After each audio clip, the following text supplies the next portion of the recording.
Bienvenidos a un nuevo capítulo de Shot Financiero. Hoy con nosotros Eduardo Fratkin.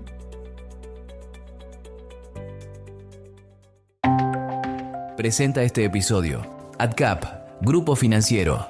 Somos una compañía con más de 15 años de experiencia. Ofrecemos una diversidad de soluciones financieras orientadas a individuos, empresas e instituciones. Nuestro propósito es impulsar el desarrollo financiero, acercando el mercado de capitales a la mayor cantidad de personas y así contribuir a construir un futuro más equitativo para todos. Seguinos en nuestras redes sociales y conoce nuestras propuestas y servicios.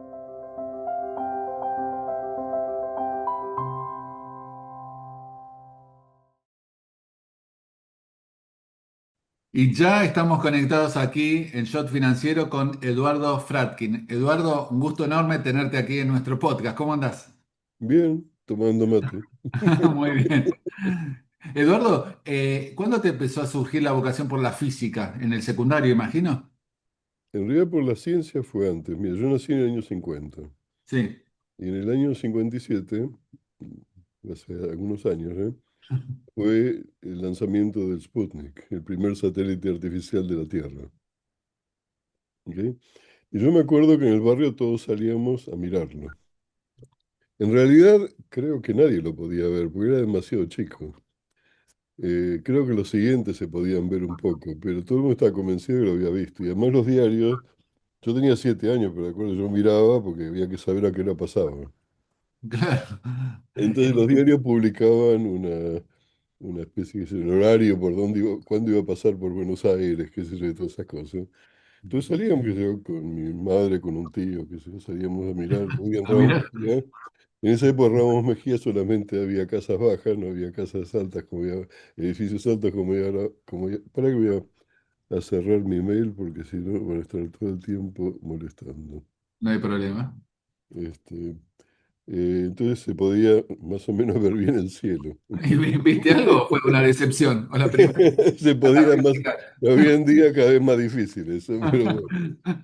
Y Y de- si, y- y si más se sale con la suya, nadie va a poder ver bien el cielo. Después si querés te explico por qué. Este, y el, bueno, pero eso en realidad a partir de ahí, ya desde chico me interesaba que el espacio, la ciencia. En esa época había mucho de eso aparecía en los diarios, en la televisión. y- eh, y en el secundario tuviste en el algún profesor que secundario, te en realidad, inspiró la escuela física? secundaria, ¿A no cuál iba fuiste? ¿A yo qué fui al Colegio Nacional de Morón. Muy bien. O como yo decía, yo fui al colegio. Esperaba, porque todo el mundo esperaba que dijese Nacional de Buenos Aires, pero dije Nacional de Morón. Muy bien. Eh, que era un buen colegio secundario, pero claro, la educación secundaria no era demasiado. ¿Cómo explicarte? Interesante. No que te estimulaba demasiado, que el gabinete de física era parecido a una especie de pequeño museo. Una cosa así, sí, realmente no había una profesora que se esforzaba muchísimo, pero con lo poco que tenía. Eh, pero me enteré porque yo tenía, por un primo que tenía un conocido, qué sé yo, me enteré, estaba en la Asociación Argentina de Amigos de la Astronomía, el Parque Centenario, que ahí tiene una especie de observatorio que hoy en día no se puede observar nada por lo mismo que te decía antes, digamos. Pero en esa época todavía se podía. Yo tenía 14 años, tenía en tercer año de la escuela secundaria, y tenía un tío que era profesor en una escuela privada se llamaban adscriptas en esa época, de matemáticas y física. Y un día me mostró cómo, haciendo un cálculo muy sencillo con las leyes de Newton, uno podía calcular la órbita circular de un satélite. Y el hecho de que uno podía escribir una ecuación que pudiese describir algo que pasaba en la vida real, a mí me impactó, porque para mí la matemática era una cosa que uno tenía que estudiar, ¿viste? Los teoremas de memoria para repetirlos en el frente, y qué sé yo, que era así la escuela, así era la escuela. Eso a mí me motivó vivía cerca de ahí de Parque Centenario. Entonces yo iba, ahí tenían un taller en el sótano de esta asociación donde te podías hacer un telescopio. Buenísimo. Entonces me hice un espejo uno de 8 centímetros, una cosa así, tres meses dando vuelta alrededor de una mesita que había, qué sé yo, haciendo así, girando así, poniendo diferentes cosas para pulir el espejo, qué sé yo. Y después, para dar la forma parabólica correcta, venía un tipo que era el técnico, que tenía un método de alta tecnología que consistía en hacer esto. Y le pasaba con la lengua para dar el toque final. Sin eso no se podía hacer. Bueno, ¿Qué había edad tenías ahí? ¿Qué edad tenías ahí? 14 años tenía yo. Mira qué bien. Ok. Había que tener paciencia. Y yo, claro, yo vivía en Ramos Mejía y tenía que ir hasta ahí, que era casi una hora de viaje en total. Sí, O sea, a la mañana estaba en el Nacional y después iba a la nochecita, iba ahí en realidad. mira Y qué me quedaba a grande. dormir en la casa de mi tío, después volvía. Y ahí había, en realidad ese fue mi primer trabajo, entre comillas, experimental. Había un grupo que se dedicaba a estudiar, a hacer observaciones de estrellas variables. Entonces teníamos que comparar la magnitud aparente de una estrella variable con respecto a otras dos que no variaban. Eso después se ponía en un informe a una asociación internacional. Hoy en día eso se hace todo automáticamente con telescopios, digamos, no hay observadores que hagan esto. Claro. Pero estoy hablando del año 64, 65, digamos. En Mm. esa época, esta gente que eran aficionados en realidad, eran todos más o menos de mi edad, un poco más, quizás. Genial. Genial, qué linda De historia. años. Y obviamente terminaste en el colegio. Claro, Y entonces cuando, inmediatamente fuiste derecho a física de la UBA. ¿Tuviste que dar ingreso? bueno, eso ahora te voy a comentar. Yo en realidad pensaba ir a hacer astronomía a La Plata, pero un primo mío tenía un amigo astrónomo que me convenció que a mí lo que me interesaba era la astrofísica y no la astronomía. Ya. Y esa era un poco la edad de oro del departamento de física de la UBA, entre el 56 y el 66, ese periodo, donde realmente era el departamento de física más importante, o casi el más importante de toda América Latina en realidad. Wow. Así que eso se destruyó en el momento que voy a comentar ahora, en uno de los tantos cataclismos, digamos. Este, y había un profesor que se llamaba Carlos Barsaski, que fue el fundador del Observatorio de Radioastronomía que está en Pereira ahora. Todavía funciona eso. Eso se acababa de inaugurar en ese momento. Eh, y él estaba organizando una especialidad en astrofísica, entonces dije, bueno, me voy a anotar en el curso de ingreso. Entonces éramos 8 que íbamos del Nacional de Morón a hacer el curso de ingreso, que duraba un año. O sea, a la mañana estábamos en el Nacional, hacíamos quinto año junto con el ingreso, las dos cosas. Claro. Y El ingreso se hacía en la sede de la facultad principal, que era lo que se llamaba en realidad la Manzana de las Luces, pero no se decía en esa época. Era la sede de la facultad y en Perú, 222 en Perú y Diagonal Sur. a la vuelta del Nacional de Buenos Aires, A la del vuelta colegio. del Nacional de Buenos Aires, claro, era todo, por eso se llamó la Manzana de las Luces, todo eso. Claro. Y era a una cuadra de Plaza de Mayo, viste ahí. Bueno, era un periodo, eso fue en el año, yo terminé la secundaria en el 66, así que eso fue durante todo el año 66. Ah, ok. Entonces, el primer cuatrimestre, la verdad que ese curso de ingreso era muy bueno y aprobaba el 85% de los postulantes. No así en medicina, donde aprobaba el 15%, o casi el 20%, como mucho. Entonces, era un curso muy formativo porque resolvía el problema del salto entre la escuela secundaria, que era deficiente, y la universidad, sobre todo en matemáticas, en ciencias en general. Realmente era muy bueno.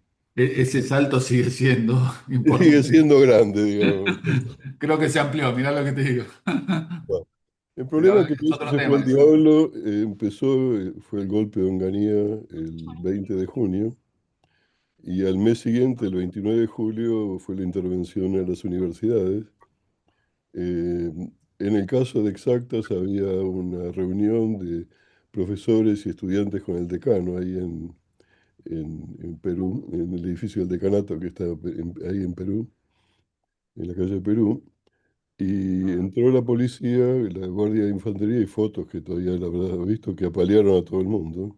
Qué locura. Les yo ese día me salvé de que me abran la cabeza porque fui a ver a un amigo que estudiaba medicina. Qué locura. Me fui antes, si no me abrían la cabeza, me hubiesen abierto la cabeza a mí también.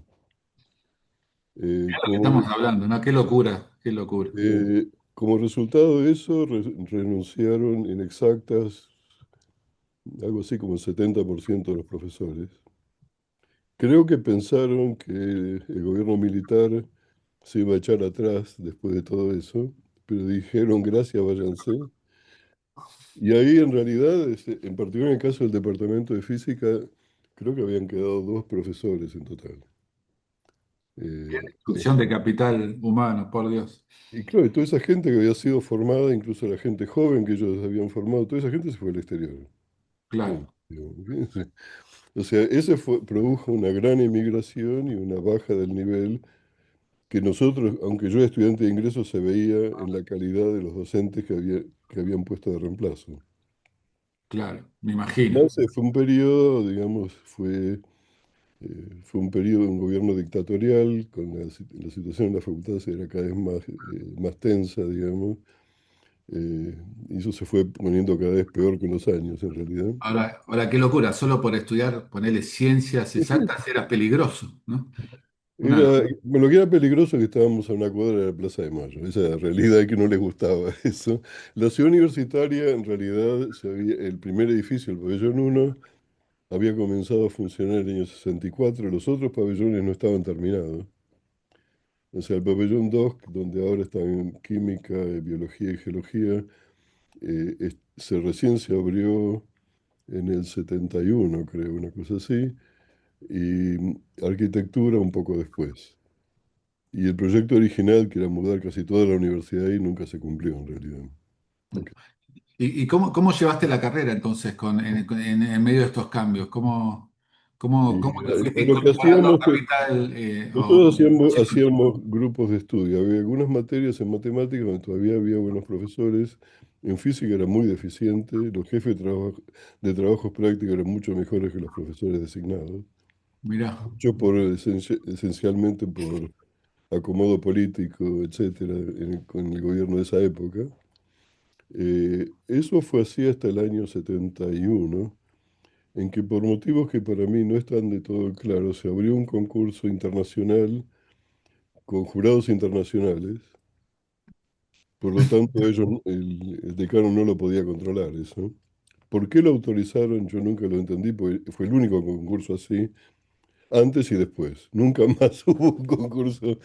Y ahí entró un montón de gente joven que eran jóvenes en el año 66, que se habían especializado en el extranjero y habían hecho grandes carreras, como Miguel Ángel Virasoro, por ejemplo, que hizo trabajos importantes en la teoría de cuerdas tempranas, digamos. Bueno, Jean Biaggi y Bolini habían sido echados, se habían ido en el 66. Ellos se van al extranjero y después fundan una escuela de física teórica muy importante en la Universidad de La Plata. No vuelven a Buenos Aires, pero no los dejaban. Pero en La Plata sí. La Plata pasó a ser un centro de investigación importante durante ese periodo. menos mal. Bueno, por lo menos pudieron ir a La Plata. Pudieron ir a La Plata, digamos, y ahí sí formaron gente. ¿Y te recibiste en tiempo y forma, digamos? Sí, Obviamente. me lo recibí en tiempo y forma, se retrasó un poco, o sea, yo hice, bueno, eso te voy a explicar, eso. Ok, esta gente vuelve y por lo menos en los cursos superiores tuve buenos profesores, ¿ok? Que fueron Genial. ellos en realidad. Eso para mí fue muy importante, pero no en todo lo que sería los primeros dos tercios de la carrera, digamos, estudiamos en grupos, básicamente, nosotros. Y tenías ya de por sí buenas calificaciones. Sí, tenía buenas notas en las materias, mejores en las materias que me interesaban, no tan buenas en las que no me interesaban, Como siempre pasa. como siempre pasa, digamos. No fui un alumno de 10 siempre, que en eso nunca ocurrió. Ok. Y Eh, Eduardo, ¿te recibís Me recibí, yo terminé de hacer, nosotros teníamos se llamaba el trabajo de seminario, que es como una especie de tesis de licenciatura. Eh, Tendría que haberla terminado en el año 72, la terminé en el 73 en realidad. Eh, el laboratorio donde yo hice el trabajo de seminario había tenido un profesor a cargo, que era un profesor italiano visitante, que un buen día desapareció y se fue de vacaciones a la costa de Amalfi y nunca volvió. Sí. Entonces yo me quedé en banda porque me había propuesto un tema y no tenía nada, nadie que me asesorase sobre el tema. Hasta que un par de profesores de científicos que se habían incorporado a a la Comisión de Energía Atómica, eh, Aaron H., le decíamos nosotros, Pinsuk, y Gustavo Dussel. Y en el año 73 ellos se pasan a la facultad. Pinsuk se hace cargo del laboratorio y él formó, él fue un gran físico experimental que murió hace 2 años. Él era, Bueno. eh, ¿Y nunca se te abrió la posibilidad de ir al Balseiro? ¿O no quisiste? Ni lo había pensado. Ah, En ese momento, en realidad, la comunicación entre las diferentes instituciones era casi nula. claro. Yo los del Balseiro los conocí en California, ¿eh? Y los de La Plata los conocí en París. Para que te des una idea del grado de interacción que había. Todo. Pero además el problema es que durante buena parte de mi carrera ni siquiera había seminarios, no había presentaciones qué sé yo, de investigaciones nuevas, no había nada. Era Claro, un claro. desierto ese lugar, ¿viste? Entonces, o sea, Y, la destrucción había sido enorme, digamos. En el y- fondo nunca se terminó de recuperar el departamento de lo que había sido en su momento, porque era un momento muy especial. Te voy a contar una anécdota. Uno de los que le abrieron la cabeza ahí en la noche de los bastones largos, como se llamó, fue un matemático que estaba de profesor visitante y se llamaba Warren Ambrose, era profesor del MIT. ¿Ok? Y él escribe una carta al New York Times protestando por lo que había pasado. ¿Ok? Y hace unos años hará cosa de 10 años, estoy de visita en el MIT para dar una charla y hay un profesor nuevo, joven, y me dice, ¿qué pasó en la Argentina en el año 66? Y yo lo miro, mira, chino, qué sé yo, ¿qué sabe este de Argentina? Y yo le digo, ¿por qué me preguntas? Y porque entre los papeles que me dieron cuando asumí como profesor adjunto, se llama ahí, apareció esta carta. Entonces me la muestra la carta de Ambrose. uy, qué horrible. ¿Ok? Como parte de la historia de la institución, digamos. Así que fíjate que hasta el día de hoy eso sigue teniendo repercusiones, ¿ok? Impensadas. Bien.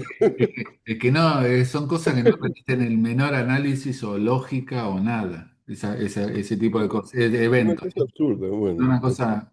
Bueno, después, en el año 73, yo termino de hacer el seminario, consigo un cargo de ayudante a tiempo completo, se llamaba así, que no es ni simple ni dedicación exclusiva, así que tenía que completarlo con algo. Y apareció, por suerte, un contrato con Hidronor, que era la compañía que manejaba las torres ¿cómo se llama? Las represas de Chocón, Cerros Colorados, y básicamente las líneas de alta tensión que van a Buenos Aires. ¿Ok? Y Claro. tenían el problema que los aisladores, los aisladores que usan estas líneas, o sea, cuando vos tenés una red de transmisión, están a 20.000 voltios. Sí. Y vos no querés que si alguien toca eso, que se quede electrocutado. Entonces tiene que haber algo que lo aísle. Y era un material cerámico que se les partía y no entendían por qué. Y como nosotros teníamos que hacer muestras cerámicas en ese laboratorio, pero no estudiábamos cerámica, ¿no? Teníamos muestras cerámicas. Decidieron que alguien, como no había nadie más en la Argentina que supiese algo de cerámica, aparentemente, decidieron que esa persona era yo. Y yo no sabía nada. ¿Ok?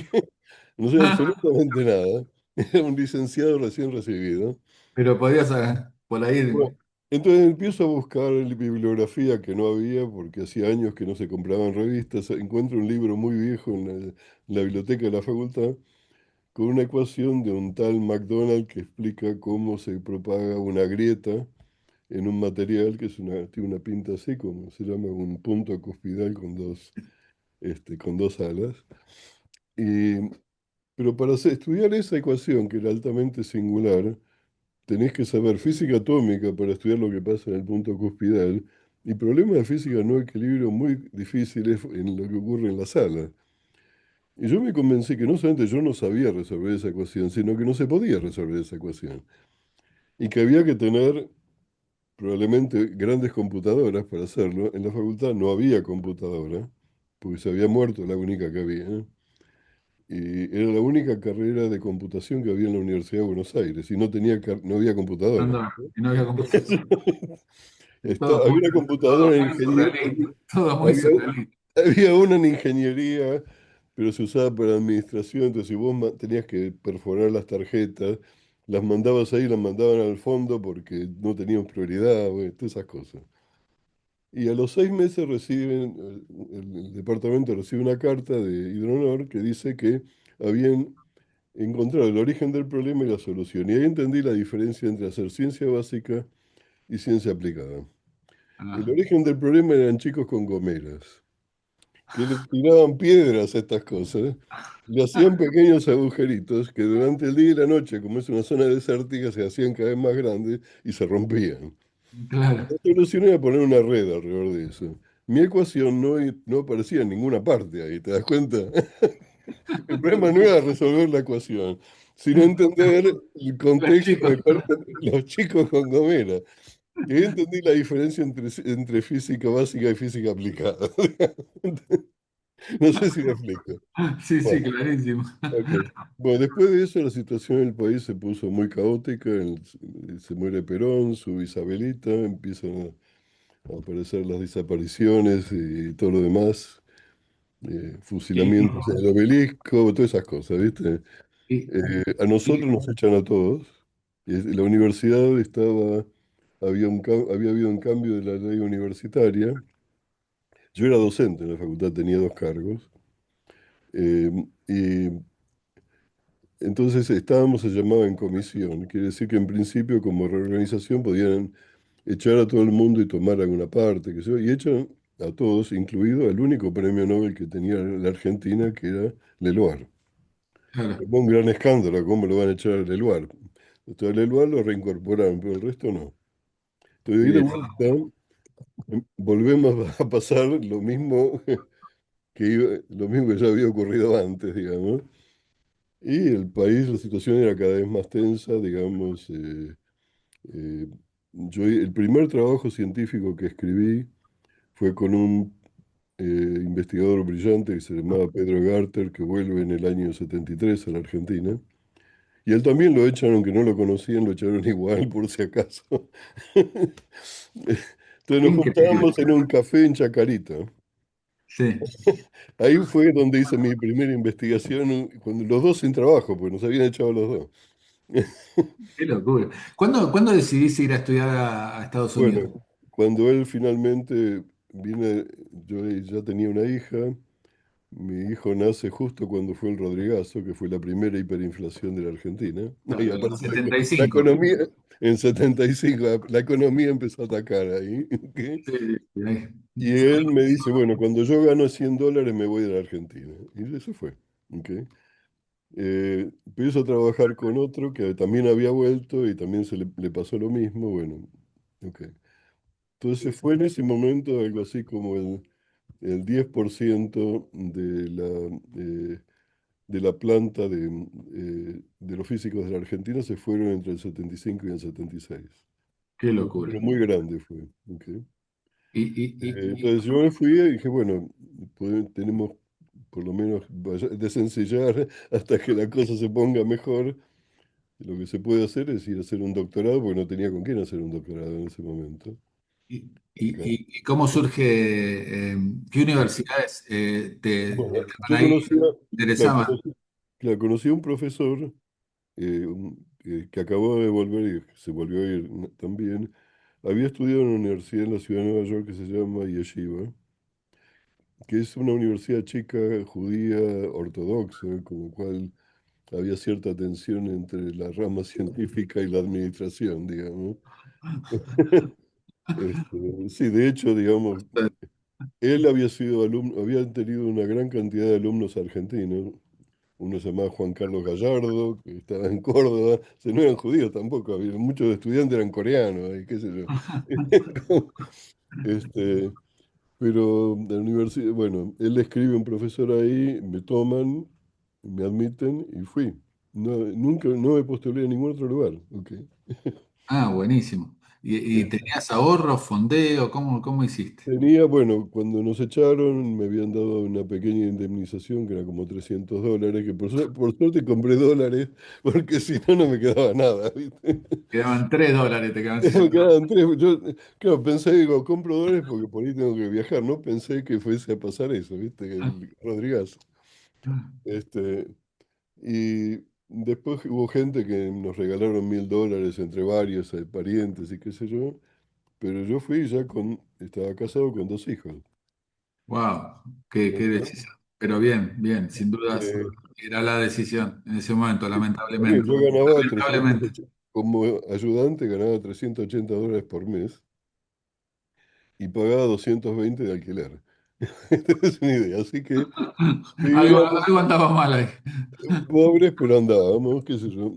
Y esa universidad también cerró, por razones financieras, ¿ok? Porque se habían extendido demasiado, decidieron cerrar las carreras de posgrado.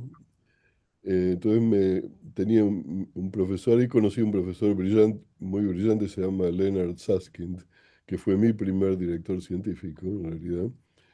Y él se queda sin trabajo también, porque este lugar cierra, y se va a Stanford primero como visitante, después como profesor. Entonces yo me transferí a Stanford, y terminé el doctorado en la Universidad de Stanford en California. Y fue Con lo fácil. cual, por accidente todo salió muy bien, ¿viste? Todo- Pero no porque alguien lo hubiese planificado eso.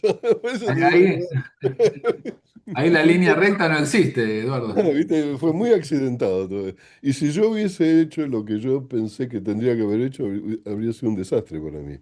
Sin dudas. Eh, Pero sí, Stanford tenía buen departamento de física. tenía un muy buen departamento de física, tiene un acelerador de partículas lineal donde se descubrió, en realidad hubo una revolución en la física de partículas elementales a principios de la década del 70, en que se descubre que el protón y el neutrón no son elementales, sino que tienen otras partículas adentro que se llaman quarks.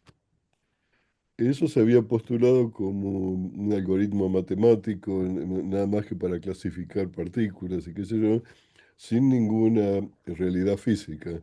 Pero ellos empezaron a bombardear con este acelerador electrones a los protones y empezaron a encontrar que si la energía era muy alta, era como si el protón estuviese hecho de otras partículas más chicas, que son los quarks. ¿Ok?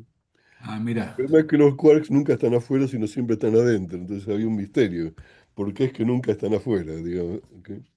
Bueno, eso fue mi tesis, fue trabajar en eso. Y a mí este profesor me convenció que la física de lo que se llaman las teorías de Gauge, que es lo que se usa en la física de partículas elementales, se podía pensar como un buen problema en mecánica estadística, que es lo que a mí me interesaba. Y eso fue lo que hice. O sea, adopté ideas que eran del lado de mecánica estadística y las apliqué en problemas de física de partículas elementales.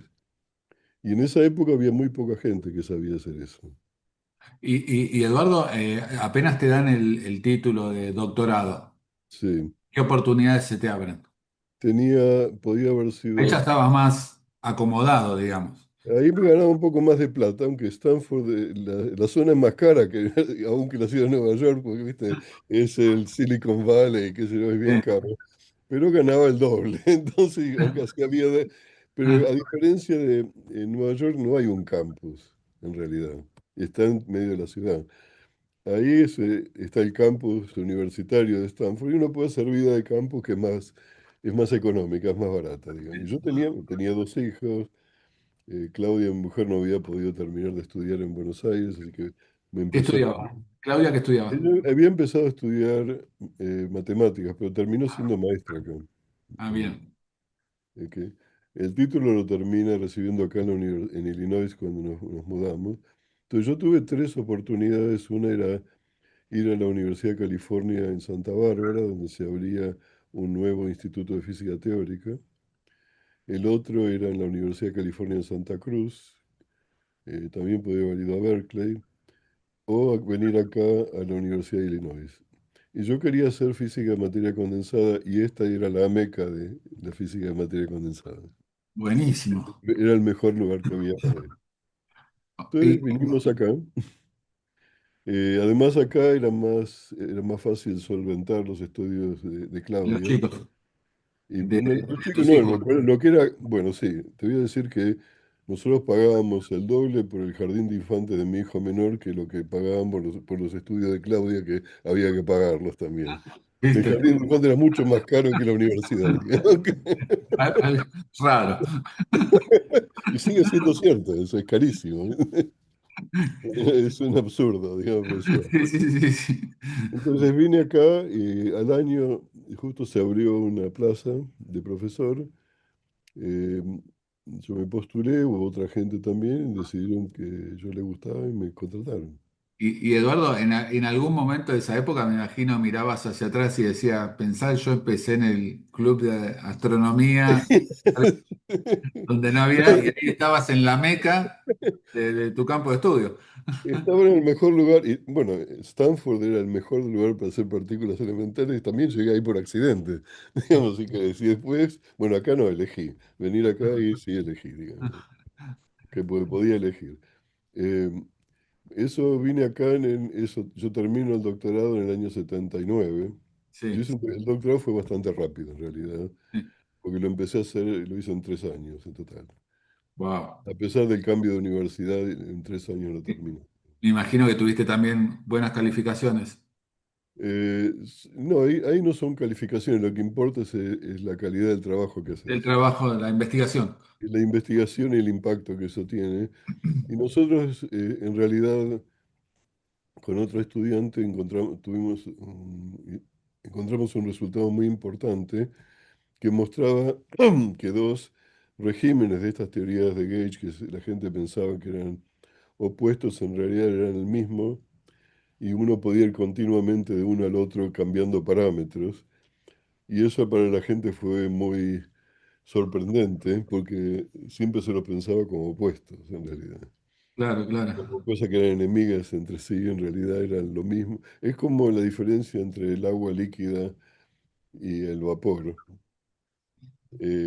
Vos tenés, qué sé yo, se te hierve el agua, se hace vapor, ¿no es cierto? Eso es lo que pasa y no querés que te pase con el mate.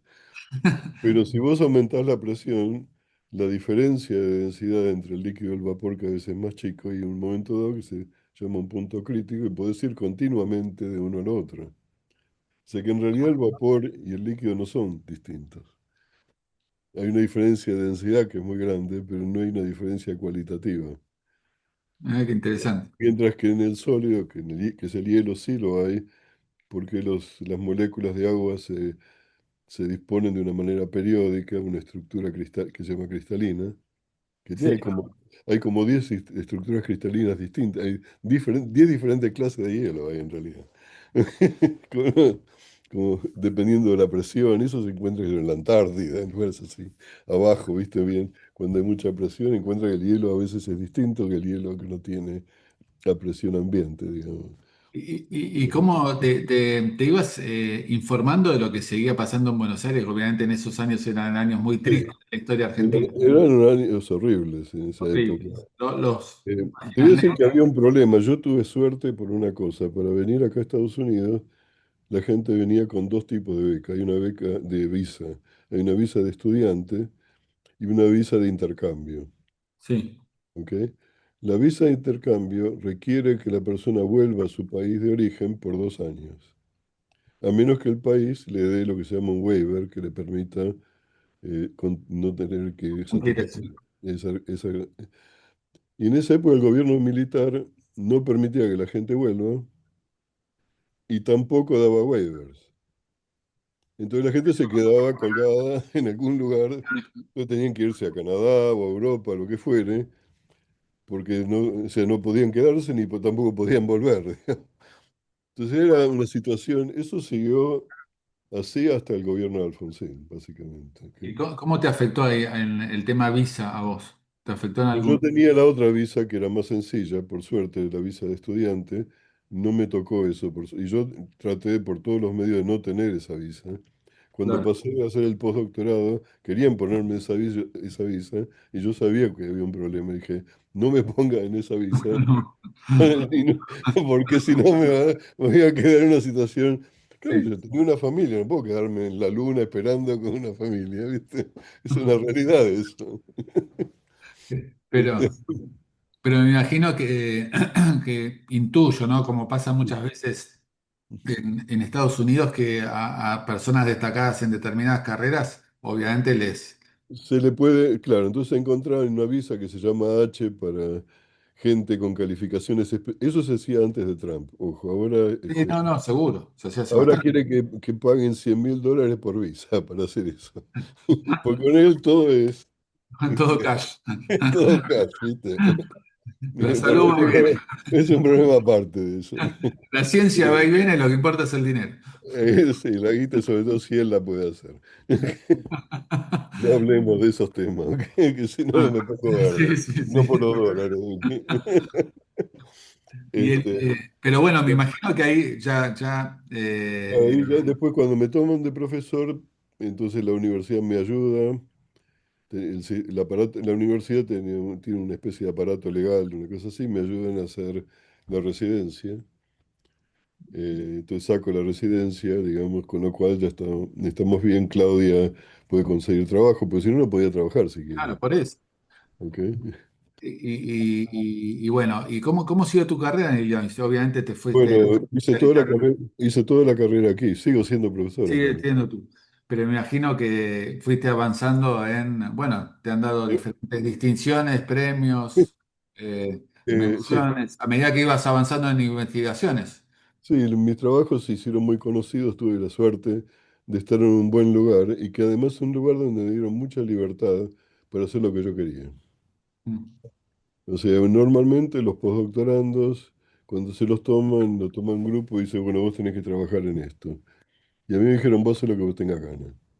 Qué bueno es. Paraíso. Claro, entonces yo... Y te pagaban, y te ¿Eh? pagaban, y te No, pagaban. y me pagaban. Bueno, y eso es en realidad es un lugar donde en primer lugar hay gente muy buena, tanto teórica como experimental. Eh, claro, estás en un lugar, hablas con la gente y terminás colaborando, digamos. Y eso Claro. está bien, es natural eso.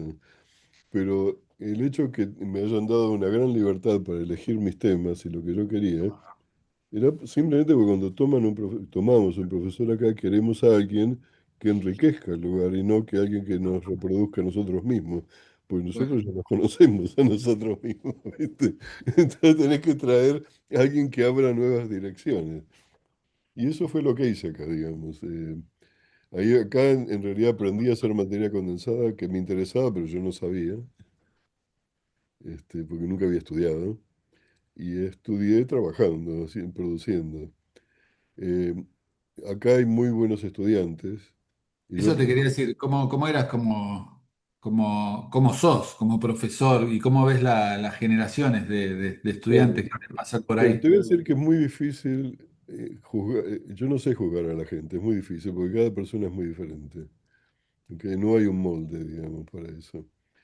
Y me llevó algunos años a entender cómo trabajar con estudiantes, que algunos podían hacer algunas cosas. Por ejemplo, así como a mí me resultaba violento que me pusiesen controles y límites en lo que yo podía hacer, eso se puede hacer solo con cierta clase de estudiantes. Hay otros estudiantes que si uno le da mucha libertad les agarra ansiedad, que necesitan ver los límites. Claro, sí. Bueno, Hay son, otros, son como los hijos, son como los hijos también, ¿no? bueno, sí, en realidad yo siempre digo, tomar estudiante es casi como casarse con alguien, porque Sí, es una claro, obligación casi de vida, más o menos, porque claro. sigue después, ¿viste? Se gradúan Y siguen eh, llamando. y tuve, qué sé yo, más de... 30 y pico de estudiantes doctorandos y otros tantos postdocs también. eh, y todos, bueno, algunos fue mejor que otros y todo lo demás, pero todos han hecho muy buenas carreras y eso para mí es una gran Y, satisfacción. y, De la Argentina, no, se te decía, no tenía vínculos hasta que en el año 84 un profesor de la Universidad de La Plata, que había vuelto hacía poco de Francia, Fidel Chaposnik, se llamaba, falleció hace 2 años también. eh, Él me escribe invitándome que vaya de visita. ¿Ok? qué bueno. Entonces estuve en el 84 un mes, ahí fui al Balseiro por primera vez de visita, también me invitaron, Mira qué bien. me conocían ahí, entonces pero no fui a la facultad. No fui a Buenos Aires, a la UBA no fui, no, no había forma, digamos. Fui a la Comisión de Energía Atómica porque conocía gente ahí, pero en la facultad no conocía a nadie en realidad. ¿Cómo fue el shock de volver a la Argentina después de, no sé cuántos años habían sido Me entonces? fui del 76 al 84, bueno, fueron 8 años. 8 años. ¿Cómo fue ese viaje de Yo haber pensé sido? que me iba por 3 o 4 años y después volvíamos, y qué sé yo, pero ya los hijos empezaron a crecer. Mis hijos nacieron, eh, tenía 2 hijos que nació uno en el 73 y otro en el 75. ¿Ok? Después, bueno, después de esta visita en el 84 quedé con la gente de La Plata que iba a ir a hacer un año sabático en La Plata. Sí. Cosa que hice. ¿En qué año? Pagado, yo podía tomar un año sabático acá, pero tenía un contrato con el CONICET como investigador independiente, que era una buena posición para mi edad en esa época. ¿Ok? Sí, Eh, Eran $500 por mes, me acuerdo, el cambio de esa época, que era el equivalente a lo que nosotros pagábamos por un alquiler de un departamento de 3 dormitorios, porque ahí tuvimos un tercer hijo. bien. Necesitábamos un lugar más grande que los Sí. departamentos chiquititos. Era pegado a la estación de Flores del Sarmiento, me acuerdo. Ahí a media cuadra de la Plaza Flores, que después me enteré no era el mejor de lugar donde uno podía estar, pero no importa. Era linda plaza, de cualquier manera. Este, bueno, estuvimos un año, pero la realidad es que yo vivía de los ahorros de mi salario de acá. Claro, claro. Estaba- Era una ficción eso, digamos, porque no tenía una casa, no tenía, o sea, habíamos comprado una casa acá un año antes y básicamente el costo de la hipoteca de mi casa eran $500 en esa época, para que te des una idea. La hipoteca de mi casa era el alquiler de ese departamentito en Plaza Flores, ¿viste? Entonces eso había algo que no cerraba ahí. Y, y cómo viste a la Argentina en ese momento, esa visita? Era un buen momento, también fue un momento difícil porque ya para el final el gobierno de Alfonsín ya había empezado a tener problemas serios, fue la historia de los Carapentadas y todas esas Oh, cosas. pero Eh, yo me acuerdo en el 84 se vivía, por lo menos lo que yo viví, un momento de esperanza, de sí, todavía, y es renacimiento, cierto. resurgimiento Por eso buenísimo. decidí hacerlo, que fue así. De hecho, hubo muchos argentinos que volvieron ese año. Sí. Entonces en el 86, nosotros estuvimos ahí de julio del 86 a julio del 87. Ahí nació mi tercer hijo, los tres nacieron allá, en toda Los tres Argentina. nacieron en Argentina. Los tres nacieron en Argentina. Muy bien, bien ahí. Algunos te toman mate y todo. Bueno, pueden decir que son campeones del mundo en un momento. Sí, por supuesto. Así que estaban muy enojados. El otro día estaban todos muy enojados. Bueno, eh, ¿qué más pasó? Y Yo en realidad ahí di un curso en La Plata tenían buenos estudiantes. Hay muchos de Buenos Aires iban a hacer cursos a La Plata, pues en Buenos Aires la situación seguía mal. En Buenos Aires el departamento se empieza a recuperar alrededor del año 91 recién. En La Plata ellos reconcursaron todos los cargos en el 83, con lo cual un montón de gente volvió. claro, Y el lugar se rejuveneció y empezó a haber actividad científica seria. Buenos Aires era una especie de desierto, hasta el 91 que Hay un físico de la Comisión de Energía Atómica que se llama Guillermo Dussel Billy, todo el mundo le dice, al hermano del el otro Dussel que mencioné. Era un físico, Billy era un físico nuclear. Él se pasa a la facultad con un cargo de profesor y lo que habían hecho en el año 74, cuando nos echan a todos, habían tomado todos los cargos full time que habían y los habían partido en cargos part time. Y como la gente que estaba en el departamento controlaba el CONICET, en esa época les daban cargo de CONICET, con lo cual no había investigación en la facultad.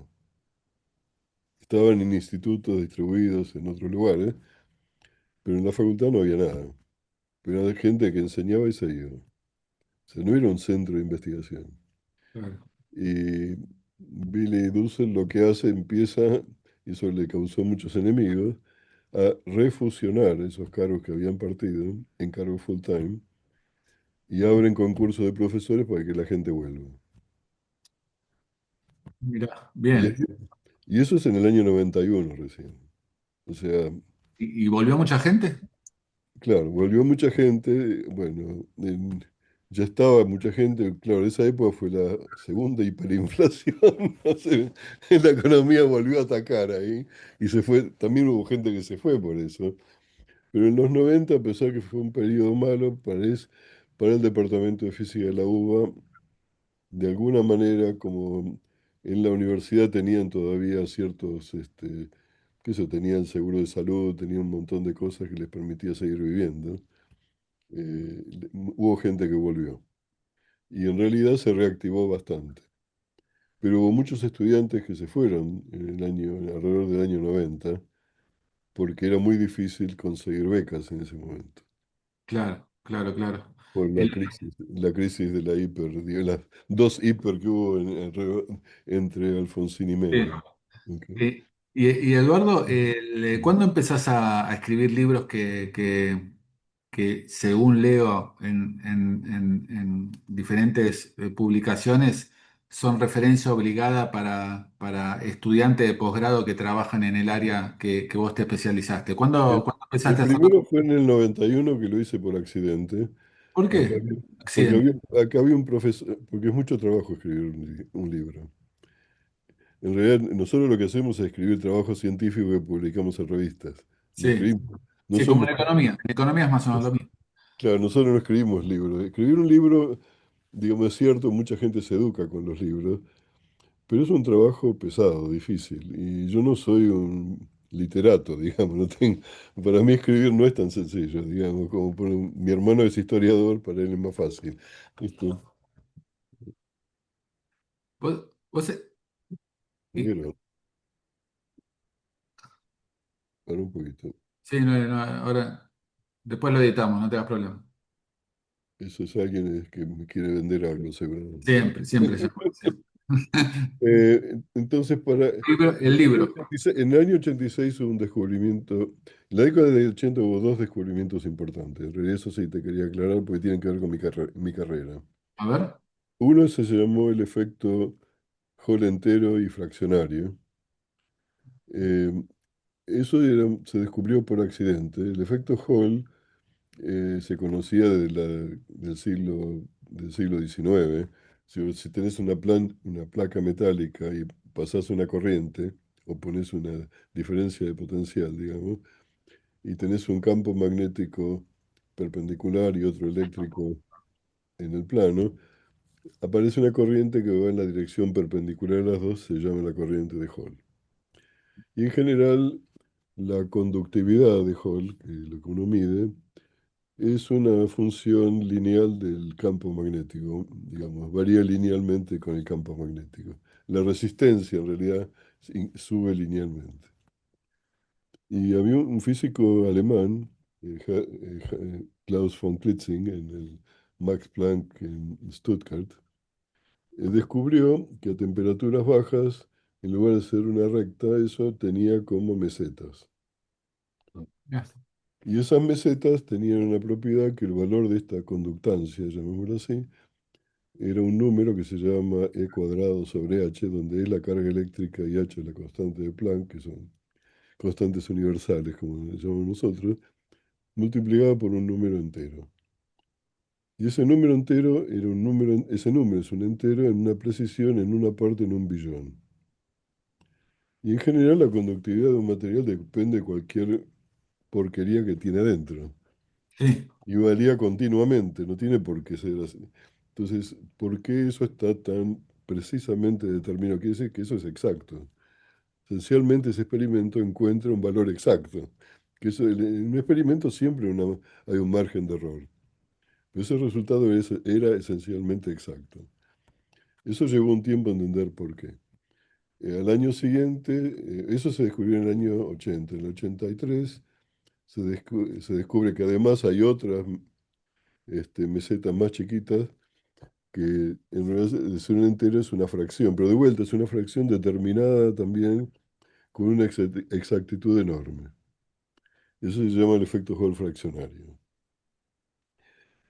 Resulta que para entender eso hace falta entender topología, que es una rama de las matemáticas muy abstracta que básicamente estudia la forma de los objetos independientemente del tamaño, el volumen, sino simplemente cuántos agujeros tiene, etcétera.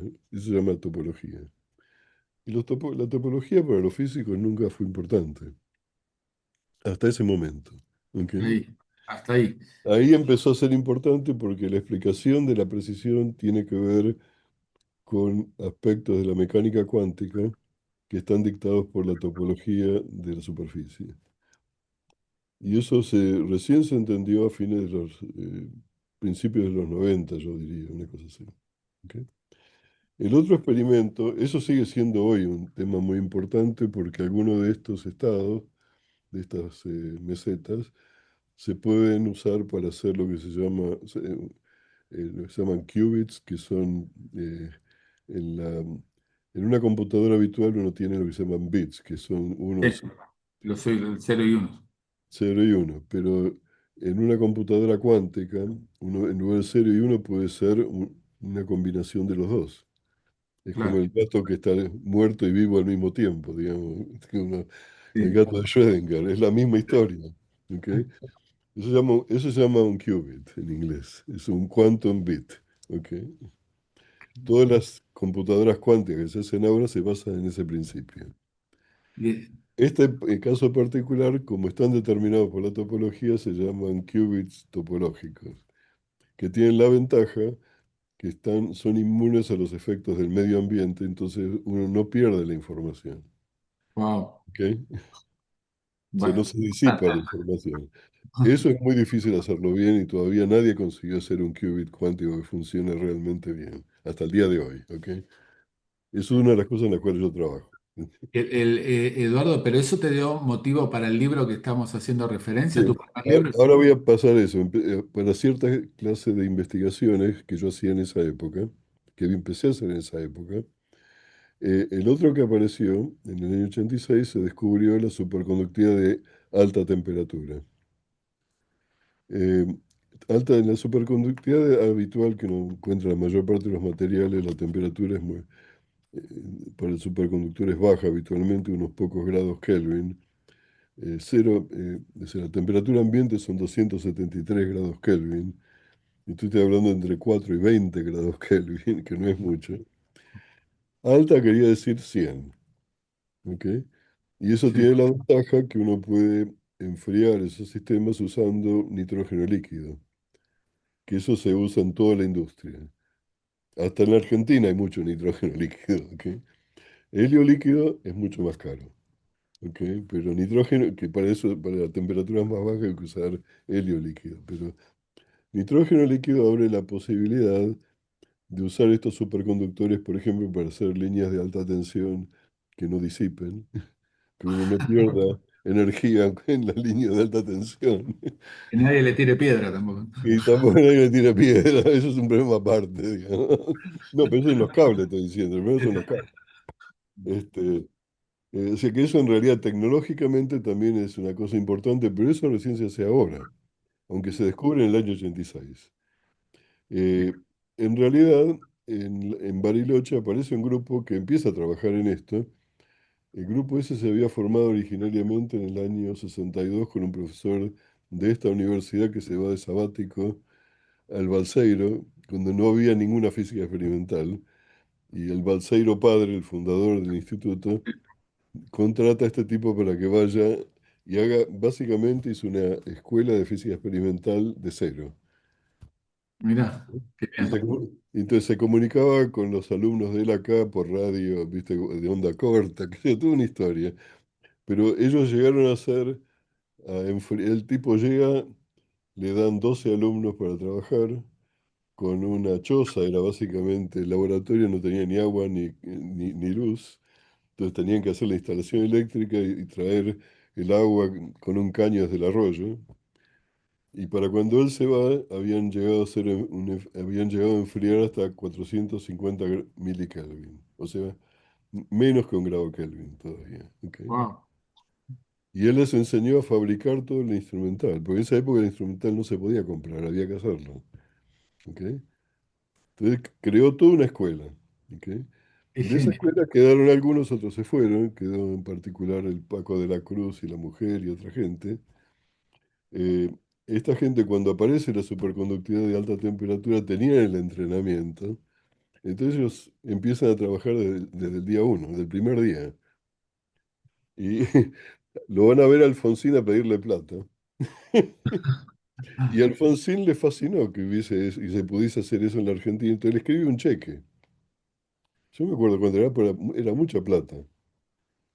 Entonces se van contentos con el cheque que le escribió Alfonsín. Entonces lo van a depositar y el cheque rebota, No, porque no había sido autorizado por no sé quién del Tesoro, porque Alfonsín tenía una chequera, entonces le escribió. no, como si fuera un No, premio. pero con la mejor de los... Pero en cuanto eso fue aprobado, pasó a ser una línea dentro del presupuesto de la nación. Una vez que se aprobó, ¿viste? Entonces, todos los años lo siguieron recibiendo esa plata por mucho tiempo, hasta, creo que hasta la época de Menem, donde eso se cortó, digamos, pero digamos, Es muy surrealista eso. es totalmente surrealista eso, pero no importa, digamos. Eso también vale la pena, porque te das cuenta, él lo hizo con la mejor de las intenciones, Alfonsín, le interesaba eso. O sea, a Menem estoy Menos seguro que mal. no le importaba nada de todo eso, pero al otro sí, qué sé yo.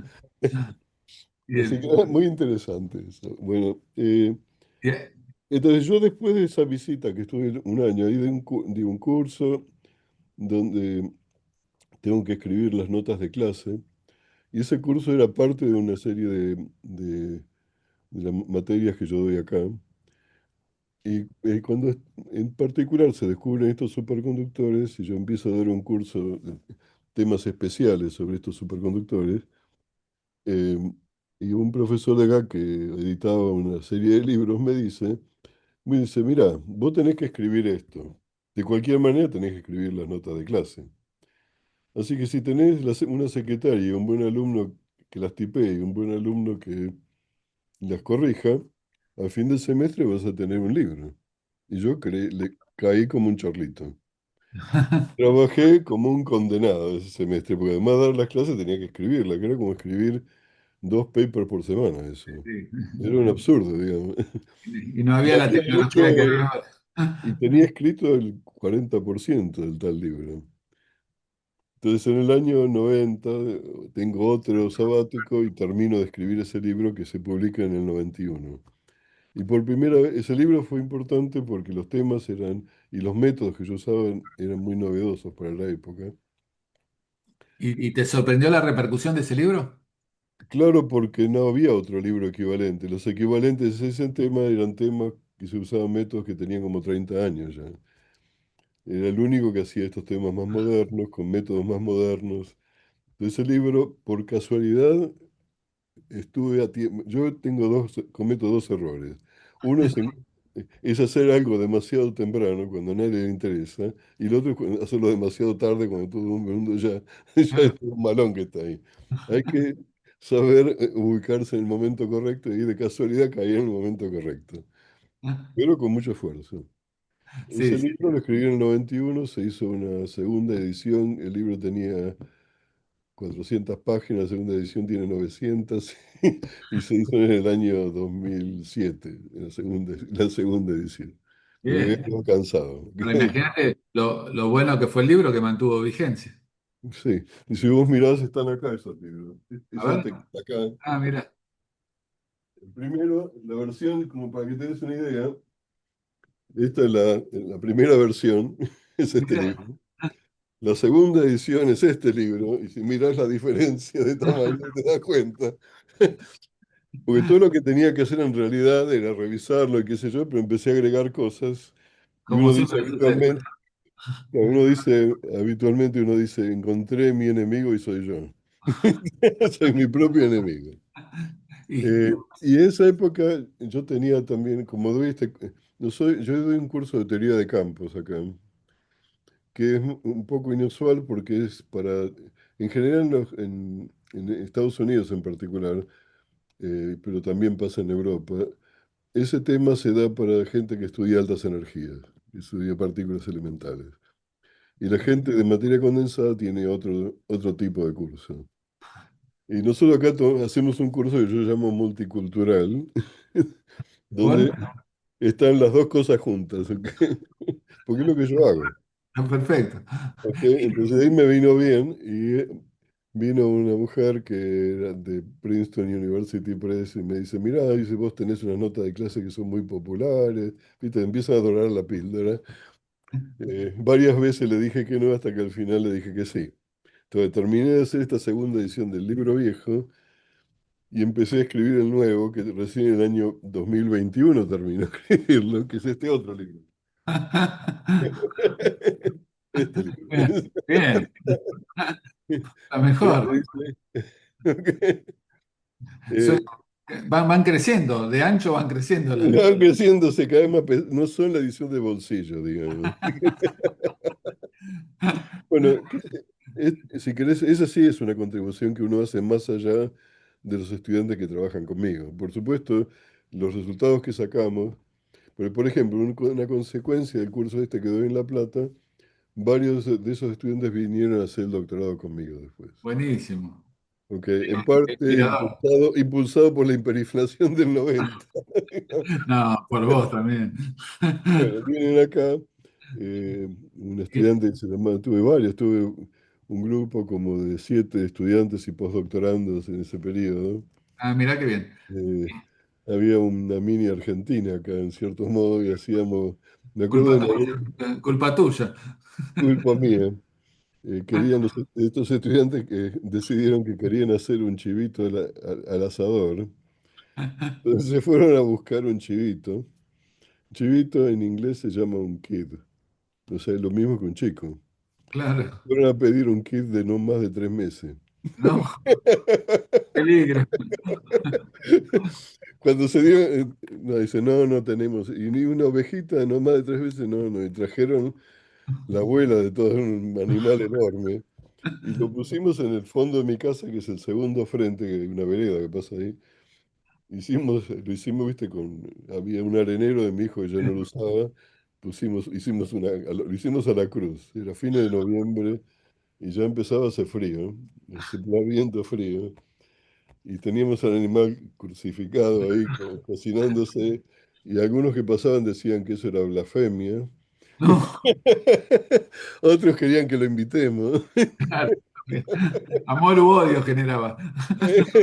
Sí, que había cierto choque cultural con nuestras costumbres, digamos. Peligroso choque.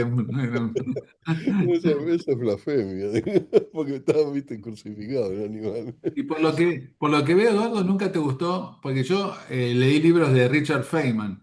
Nunca Sí. te gustó la divulgación, digamos. Me gusta la divulgación. Yo no sé, no soy bueno haciendo divulgación. Él era más charleta, no charlatán, porque nunca fue charlatán. Pero le gustaba explicar, era un tipo divertido, qué sé yo, ¿viste? Yo nunca fui así, soy un tanto más retraído de lo que era Feynman. Eh, ¿Lo llegaste a conocer a él? no, a él no lo conocí, él estaba en Caltech cuando yo era estudiante, a otros sí conocí, pero no a él no lo conocí. O sea, ¿Y, sabía quién era, digamos. Creo que y, alguna vez lo vi en un congreso, digamos. No. y qué otros así estuviste cerca de? Bueno, O qué personalidad vos te admirabas de tu campo o de la física en general? bueno, en realidad el que fue mi profesor Saskin es un gran físico teórico. Eh, Leo Kadanoff, que era realmente uno de los tipos físicos más importantes en mecánica estadística, con que escribí un trabajo en realidad a distancia, porque nunca estuvimos en la misma universidad. Y el otro era uno que se llamaba Ken Wilson. Y de los argentinos, yo diría Jean Biaggi. ¿Ah, sí? Sí. Pues Jean Biaggi y su colega Bolini, a quien también conocí, ellos habían descubierto, ese es un problema en la teoría de campos, uno hace una cantidad de aproximaciones que cada término es infinito, es divergente se llama. Y uno tiene que aprender cómo controlar estos infinitos. Y ellos encontraron un método que se llama regularización dimensional. Es un método matemático, pero habían trabajado con un matemático, no sé, creo que era español, González Domínguez, en Buenos Aires, en realidad. En los años 50 habían trabajado ellos con él. Y esto escriben este trabajo a fines de los años 60. En simultáneo hay un grupo en Holanda, perdón, en los Países Bajos, hay que decir. Claro. No es Holanda, es una parte muy chiquitita. Claro. Y ellos no estaban siquiera en esa parte, porque estaban en Utrecht y no en Ámsterdam. El Mundial de Fútbol ayuda en algunas cosas. A conocer geografía, sí. Eh, el profesor se llamaba Weltman y el alumno se llama Tuft. Eh, Ellos encuentran el mismo método un poco después que Bolini y Giambiagi, pero lo aplican a lo que se llaman las teorías de gauge no abelianas, que era un problema muy difícil, mientras que Bolini y Giambiagi lo usaban para la electrodinámica, que se sabía cómo resolver de otra manera, en realidad. Y Pero ese trabajo de ellos es muy citado. Yo, de hecho, cuando doy el curso de teoría de campo, yo hablo del trabajo de ellos. Bastante hablo del trabajo de ellos. mirá qué bien. Es, Y, y Eduardo, ¿qué opinas porque de físicos hay muchos que salen del campo de la física y hay van muchos van a la biología, algunos van a la economía. y los que van a lo financiero, qué opinas de los físicos? Porque yo conozco varios casos de que terminan trabajando en bancos de Wall Street. Sí, ya sé. No sé a quién le han hecho más daño, pero no importa. Ellos ganaron plata, digamos. No, y tengo un colega en particular que él creó una empresa, en realidad, en donde hacían estas cosas. Era un colega de acá. Y trabajaban para bancos también, desde esa empresa. Se tomó un año de licencia para montar la empresa, después volvió a enseñar. Ah, Este, ok. Pero básicamente apuntan con sus conocimientos destacados en matemática, sí. a aplicarlo a lo financiero y a predecir situaciones de Y números. básicamente, sí, es un problema de precios, pero es también un problema de manejo de bases de datos muy complicadas y muy grandes, que eso también es importante, en realidad. Y él en particular era uno de los que criticaba que estudiaban solamente la media y la varianza y no se ocupaban los casos excepcionales, raros, porque en realidad en el tema que él trabaja, que se llama turbulencia, eso es lo que importa. Son los casos, justamente los eventos raros son los que determinan cómo se desarrolla la turbulencia en un fluido. Entonces él sabía eso. Decía, no, estos tipos estudian nada más que la media y la varianza y por eso pasan las cosas. Ese fue el primer caso, hubo una compañía, no me acuerdo cómo se llamaba, que produjo un crack en Wall Street y tuvo que ser rescatada por la Fed. La Fed la compró esa compañía. Eso fue en el 95, digamos. Fue el primer caso que pasó eso. Mira, ahí hubo la mano de un físico, mira. La mano, sí, la mano de un físico y un matemático, digamos. Estaban ahí. Y, De hecho, creo que hubo otros culpables, además de ellos, digamos, obviamente. los que Y, hacían el bundling de las hipotecas y todas esas cosas, ¿viste? y en qué otras Bueno, te voy a decir, por ejemplo, uno de mis compañeros de la facultad sí, eh, que terminó al mismo tiempo que yo. Él trabajaba en problemas de química cuántica. Se llama Daniel Heyman. Sí. Y él, como era demasiado brillante y se aburría un poco, decidió hacer economía al mismo tiempo que hacía física. Y él se dedicó, bueno, él fue uno de los que hizo el Bueno, un plan genio. Astral, digamos. ¿Eh? Un genio, acá muy respetado en toda la ciencia O sea, económica. es que Daniel era uno de mis compañeros, Ah, en mirá, realidad. mirá, ah, mirá qué capo. Genio. Sí, yo sé, lo sé.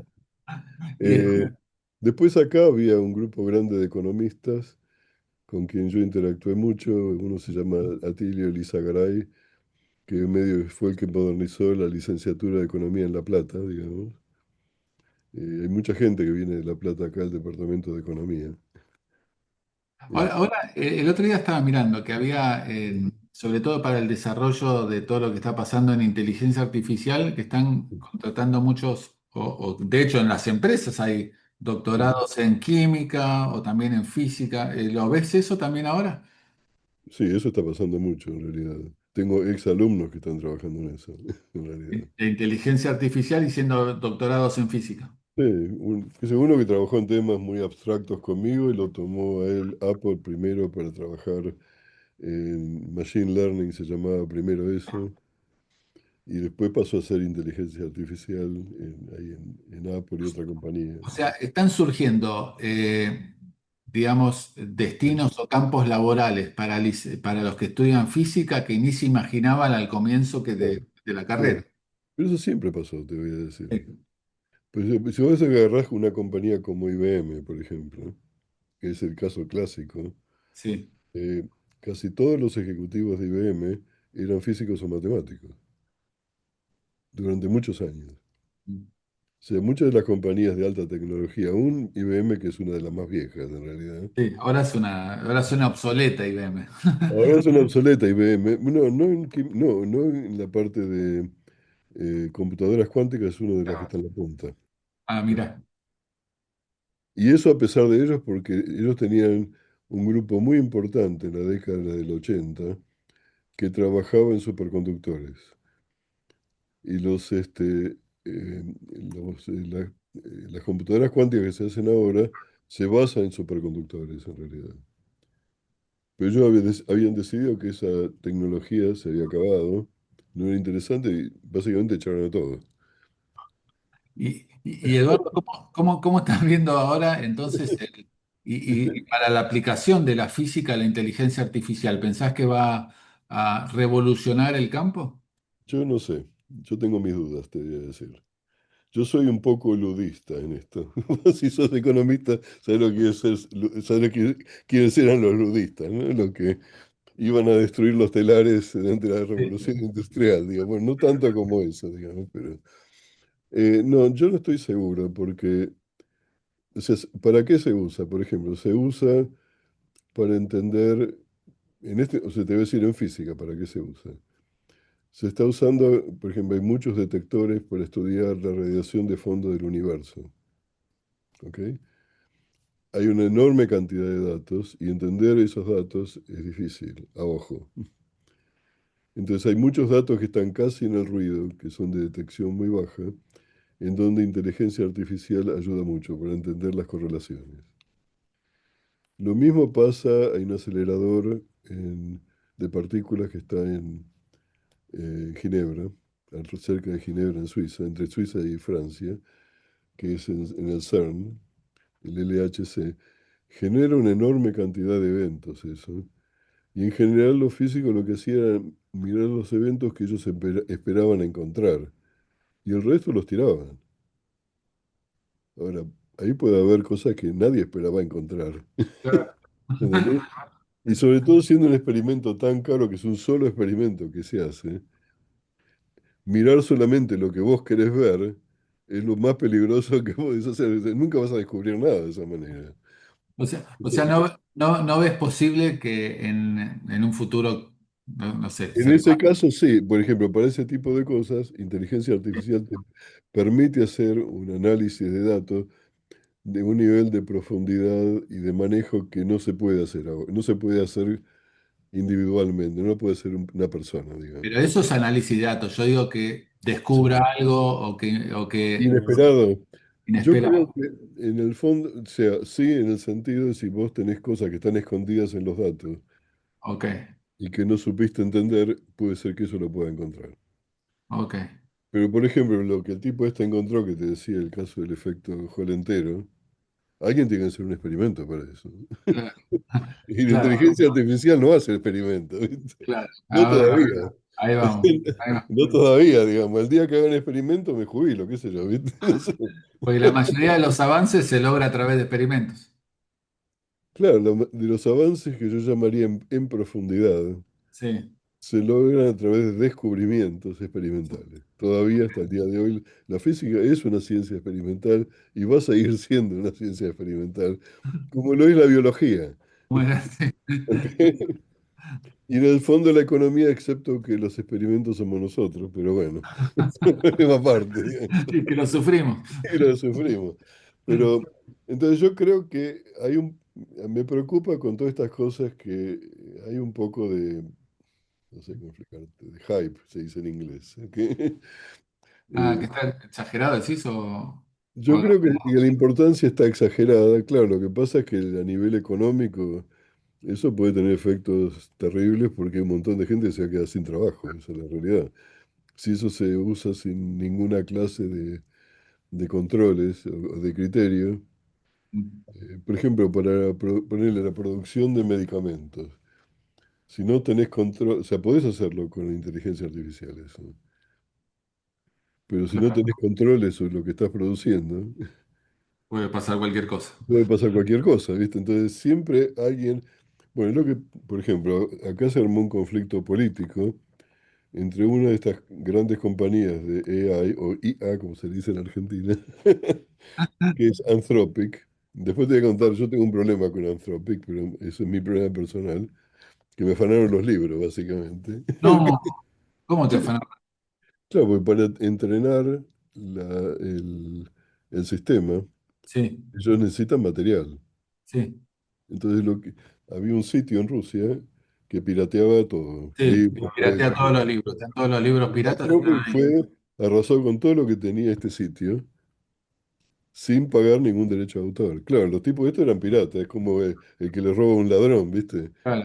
Y Pero hubo un gran juicio, qué sé yo, pagaron 1,5 billones de dólares. O sea, eso es lo que te iba a decir, pues causas legales esa.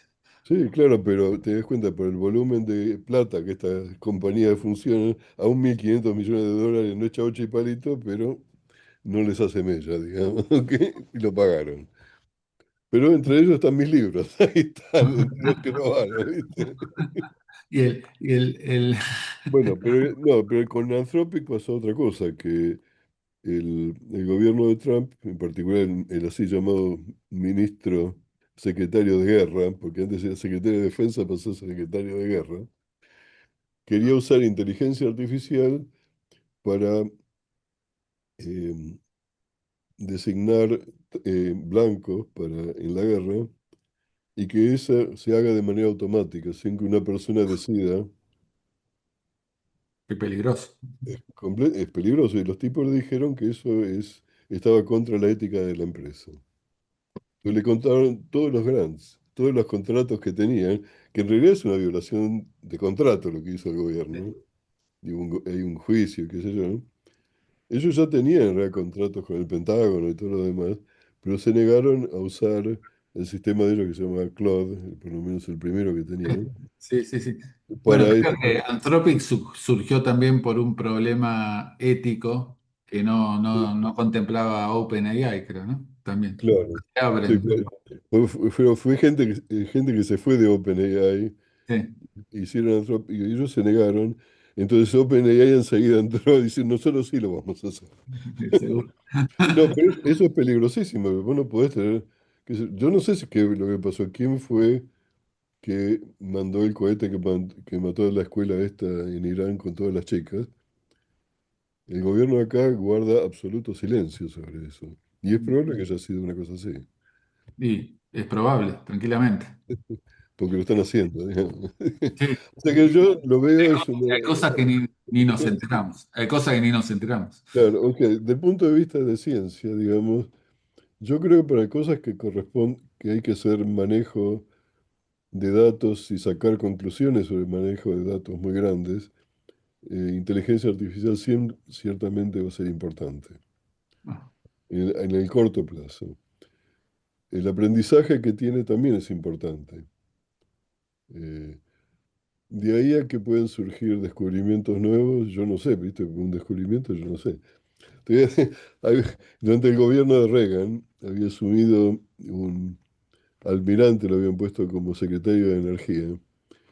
Y entonces cuando el tipo asume, durante el segundo gobierno de Reagan fue esto, manda un memorándum a todos los laboratorios nacionales, que los Álamos, todos esos lugares, del Departamento de Energía, diciendo que él requería que los laboratorios le den 6 meses de preaviso de todo futuro descubrimiento. Entonces, si va a tener 6 meses de preaviso, porque no es un descubrimiento. Eso causaba, la gente se rió mucho, me acuerdo.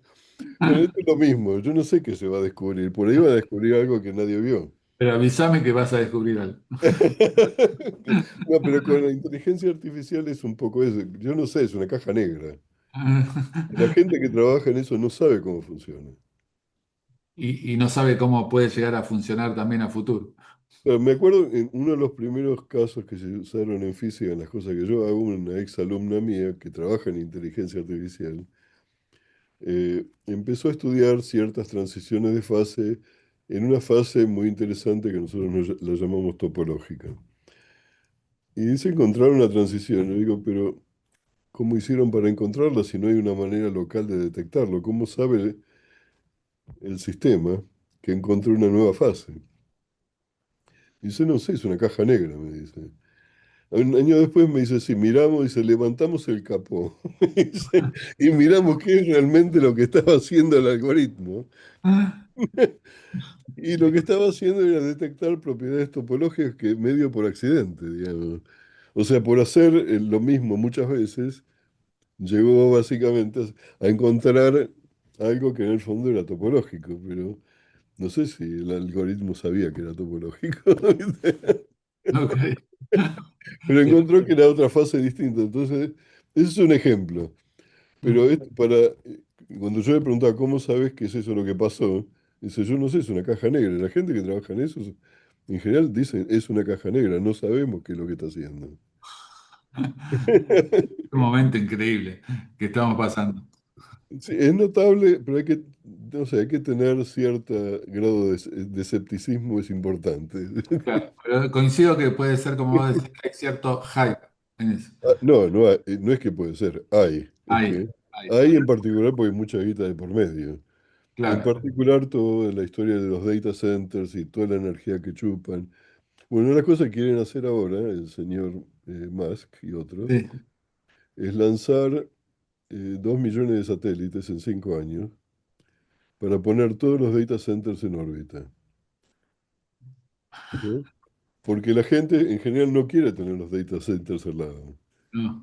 En particular en las zonas rurales chupan un montón de energía y sobre todo de agua. Y de agua. ¿Ok? Entonces eso entra en conflicto. Estos son los mismos votantes de Trump, digamos, viste, que son, en general están en las zonas rurales. Ellos los perjudica, digamos, porque es un problema del uso del agua, digamos. ¿Y, y qué opinas de Elon Musk y eso mismo que estás diciendo y sobre todo la empresa ahora para colonizar Marte y cómo estás viendo Pero todo? el colonizar Marte para mí es puro verso, es una manera de conseguir guita. Porque cuando apareció esto se olvidó de Marte. ¿Ok? Eso es lo que le importa a él. Cuando lanzaron Starlink, que son Sí, estos sistemas de Internet, llegaron a un acuerdo, como los satélites son chicos, los pintaron en una pintura, en una cubierta oscura, de manera de no afectar el cielo nocturno, digamos. sí. Pero Ah, con esto no van a poder porque son muy grandes. ok. Y hay una estimación que han hecho los astrónomos que en 5 años, si esto se hace, la estrella más débil que vas a poder ver es de segunda magnitud. Ok, de la Cruz del Sur vas a ver dos estrellas, Wow. como ejemplo.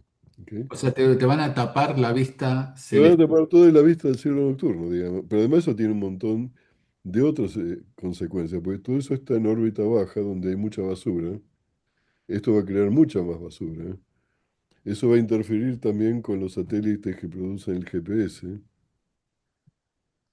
Entonces, Pero, y hay mucho dinero de por medio en todo esto. pero me imagino que habrá alguien que ordene el tráfico ahí, hay algún, No, no hay, en este momento no hay. Más de una vez a la estación espacial han tenido que cambiar de órbita porque estaba por chocar con una basura espacial.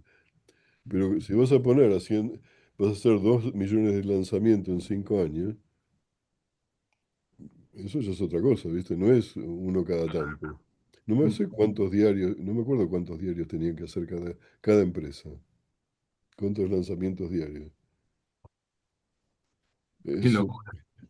yo no sé, ¿viste? Esta gente además no tiene ningún límite, digamos. Entonces, No. eso es la otra cosa. Bueno, Eduardo, eh, el mes volviendo, pasado. si querés, volvamos a mi carrera y no a Elon Musk. No, no, quiero ser. No, me refiero. No, pero quiero volver a algo que realmente para vos debe haber sido muy emotivo, que haber sido el título del doctor honoris causa de la Universidad de Buenos Aires.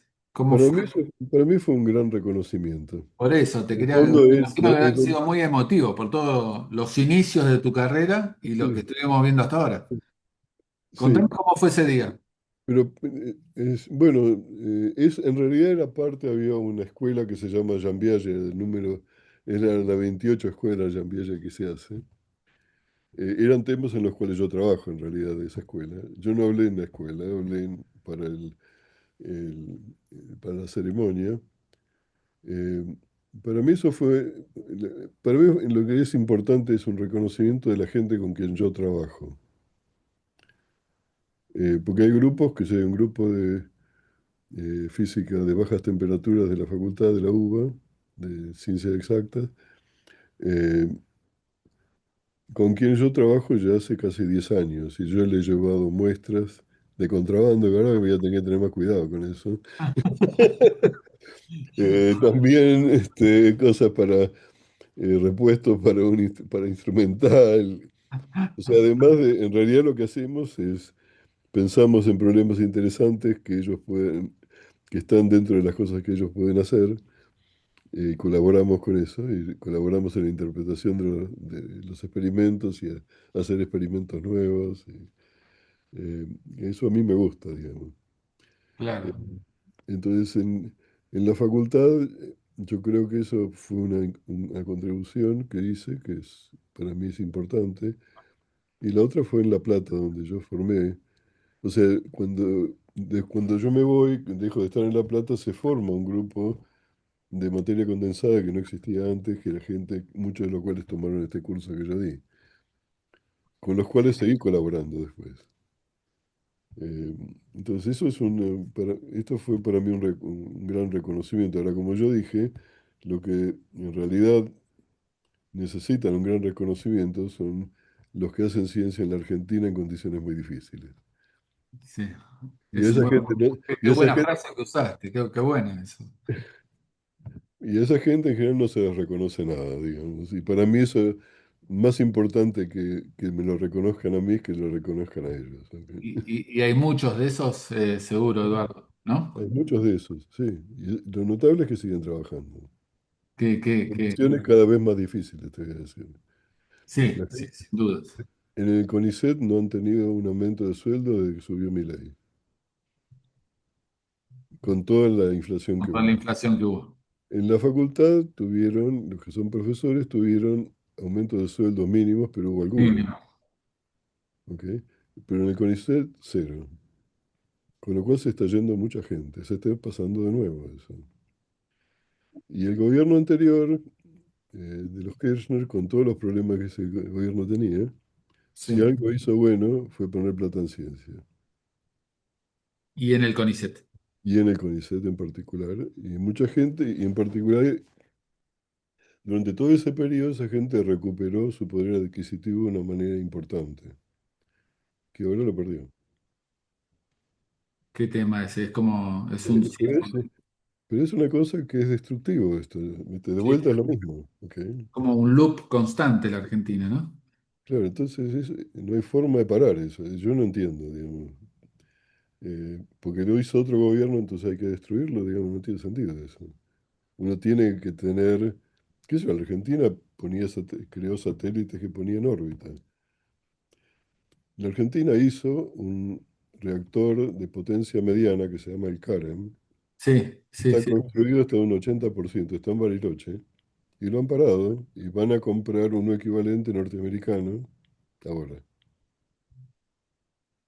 cuando tienen uno desarrollado ahí, con tecnología hecha ahí. En INVAP, es en el INVAP que lo tiene. En IVAP, sí. Entonces, sí, es cierto, alguien gana guita con todo eso, ¿viste? En todas esas cosas, pero en ese tipo de negocios, pero desde el punto de vista de las prioridades de un país, es un absurdo. Además es malgastar, es desperdiciar gente, desperdiciar inversiones que se hicieran. Y eso es imperdonable. La verdad que sí, la ¿Ok? verdad que sí. Sobre todo cuando hablas de un talento tan escaso como hay y que cualquier país lo fomentaría, Bueno, por ejemplo, todo lo que la tecnología que se usa hoy en día para hacer computadoras cuánticas, que también hay un boom ahí, y también hay hype y todo lo demás, todo eso fueron investigaciones financiadas por el gobierno federal de Estados Unidos durante más de 25 años. O sea, la actividad privada nunca la habría generado eso, porque no trabajan en esas escalas de tiempo. ¿Ok? Entonces, las tecnologías nuevas no salen de un día, no salen de un repollo, ¿viste? Salen de otras cosas que se fueron desarrollando. Y después, y- en un momento dado, hay un salto cualitativo, entonces empiezan a tener un impacto económico. Por ejemplo, el primer transistor se hizo en los laboratorios de la Bell, que era la compañía de teléfonos. sí, Entonces ellos decidieron, contrataron un teórico, se llamó John Bardeen, que fue profesor acá por muchos años, que era físico e ingeniero eléctrico, eran las dos cosas. ¿Sí? ¿Ok? mente. Había un experimental y había otro que era el jefe que los dirigía. Hacen el primer transistor. Era una cosa así de grande el primer transistor. Que esto tiene billones de transistores acá adentro. Para que te des una idea. ¿Cómo cambió? En esa época se hacía todo, no sé si viste algunas viejas radios a válvula. Sí, sí, sí, Los sí. transistores que existían eran válvulas en esa época todavía. El primero que se hace de estado sólido es el que se hace en la Bell. Y la Bell era un monopolio controlado por el Estado. Entonces podían usar los descubrimientos de ellos, las nuevas tecnologías, para la actividad de ellos, que eran los teléfonos. Pero las patentes no podían sacar provecho de las patentes. Entonces Bardeen, que fue el teórico que hizo eso, me dice, a mí me dieron $1 por esa patente. Y finalmente, a fines de la década del 50, deciden vender esa patente a una compañía que se llamaba National Semiconductor, que después la compra Sony, Mira, que es donde realmente se desarrolla eso. ¿Por qué? Porque empezaron a miniaturizar y a poder hacer una gran cantidad de estos transistores a escala muy chica para hacer todas estas plaquetas, ¿viste? Que uno usa ahora. Y habían llegado a la conclusión de que las válvulas de vacío iban a seguir por mucho tiempo. Conclusión equivocada.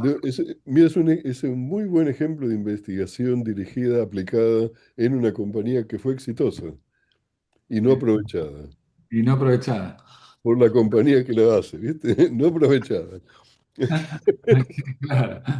El- Eh, Bardeen fue el único físico que tuvo dos premios Nobel en física. El primero fue por el transistor. Y el segundo él viene acá como profesor en el 51. En el 57, él y un postdoc y un alumno, hacen la primera teoría de la superconductividad, que se había descubierto en 1911 y no sí, había ninguna teoría. Pero la primera teoría exitosa es la de ellos. Y eso fue el segundo premio Nobel de él. Ahí le dan el segundo. Qué genio. Ok. O sea, Bueno, él lo conocí que tenía dos premios Nobel, él sí lo conocí. yo vi hace poco un documental de la vida de Marie Curie que tuvo dos, pero en diferentes, en Claro, física. en dos, uno en química y otro en física. Él tuvo dos, es el único que tuvo dos en física, fue. Ok.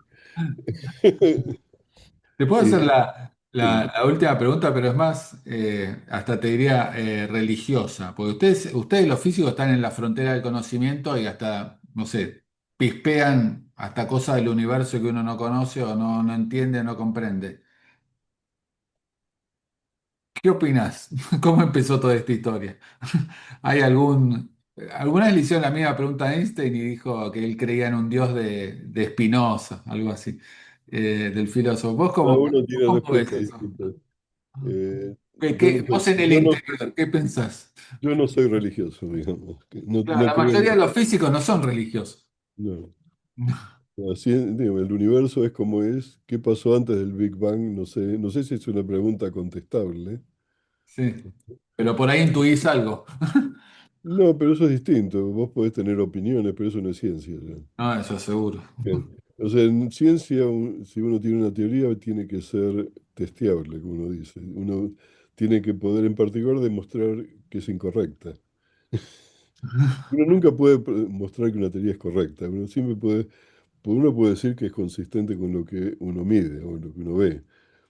Pero una cosa que no se puede demostrar a priori que es incorrecta, eso no es una teoría. No es No, ciencia. no, Sí.